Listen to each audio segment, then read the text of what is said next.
เอาโรงเรียนวิชาสังกัดโดยสาขาคณิตศาสตร์ปี4มื้อนี้เรามีจุดประสงค์อยากมานำเสนอเกี่ยวกับการจื้อค่าไตรมิติด้วยการนำใส่ตารางเนาะซึ่งว่าจะเป็นอะไรนั้นเรามาติดตามกันเลยก่อนอื่นเขาจะแต้มตารางมาก่อนซึ่งว่าการกำหนดมุมหรือว่าการส่งค่าของมุมเมตรจะนำเสนอเพียงแต่มุม0 องศา30 องศา45 องศา60 องศา90 องศาเท่านั้นเนาะทีนี้เมนเราจะกำหนดแถวที่1เป็นมุมเนาะก็คือเป็นองศาแล้วแถวที่2เป็นค่าของsinแถวที่3เป็นค่าของ cos และแถวที่4เป็นค่าของtanวันนี้เราจะมาหาค่าของsinเนาะก็คือแถวที่1หรือว่าตารางแถวที่2นี้เนาะขั้นตอนที่เนาะสำหรับการหาค่าของsinเนาะเป็นเราจะเริ่มหมายตัวเลขเริ่มจากเลข0เนาะจนพอเลข4เนาะ0 1 2 3 4อันนี้เป็นขั้นตอนที่1สำหรับการส่งค่าของsinนะแล้วขั้นตอนที่2เมนเราจะหารให้ทุกตัวด้วย2นะหารด้วย2มาทุกตัวเลยขั้นตอนที่3ใส่หารกับ2ใส่ตัวเพิ่มก็คือจำนวนคู่เนาะมาทุกตัวมันจะไม่ได้กดตัวรวมเนาะรวมสมมติตัวรวมหารกับ2เลยนะหลังจากนั้นเราจะคำนวณเนาะ0 องศาเท่ากับได้0เนาะ0หาร2ได้0ฉะนั้นเราจึงสรุปได้ว่าsin0 องศาเท่ากับ0นะวันนี้1ส่วน5ได้1ส่วนได้2sinของ30 องศามีค่าเท่ากับ1 ส่วน2sin45 องศามีค่าเท่ากับ2 ส่วน2ส่วน2sin60 องศามีค่าเท่ากับ2 ส่วน3ส่วน2sin90 องศาในกรณีเป็น4เท่ากับได้2 2หาร2ได้1หมายความว่าsin90 องศามีค่าเท่ากับ1เอาได้แล้วค่าของsinเนาะวันนี้เราสิมาหาค่าของ cos สำหรับการหาค่าของ cos ตัวนี้มันบ่ยากเนาะเพียงแต่ว่าเขาปีนเนาะปีนตำราsinตัวนี้มาทางนี้เนาะก็คือจาก1 องศาไปที่ตำแหน่ง0 องศาก็คือเริ่มจาก1เนาะเขียนใส่เลย1หารกับ2ของ3ส่วน2ตามด้วยหารกับ2ของ2ส่วน2แล้วก็1 ส่วน2สูตรพอได้แล้วง่ายๆเนาะ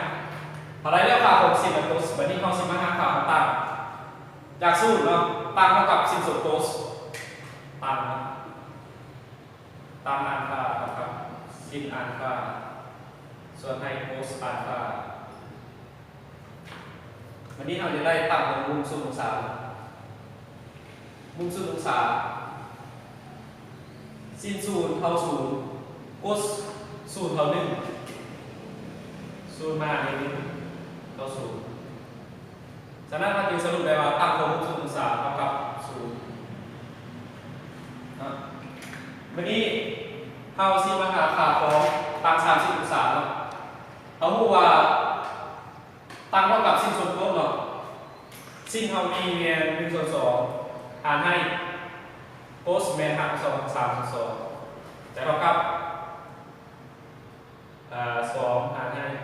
2คูณหารให้2 3 2ตัวนี้พัดกันอย่างเดินได้ลงเห็นไหมส่วนใน3ถ้าเรากลับอยู่1ส่วนให้หารกับ2 3หรือเราจะคูณจำนวนคูณให้หารลงไปคูณให้เลย2 3เท่ากับหารกับ2 3ส่วนใน3ตัวนี้ไม่ไปอย่างเดินได้3เพราะว่าหารกับ2 3อันนี้มันจะขึ้นกับ2จะลงไปจะเดินได้3นะดีนะวันนี้อะไรแล้วตั้ง30 องศาเท่ากับหารกับ2ของ3 ส่วน 3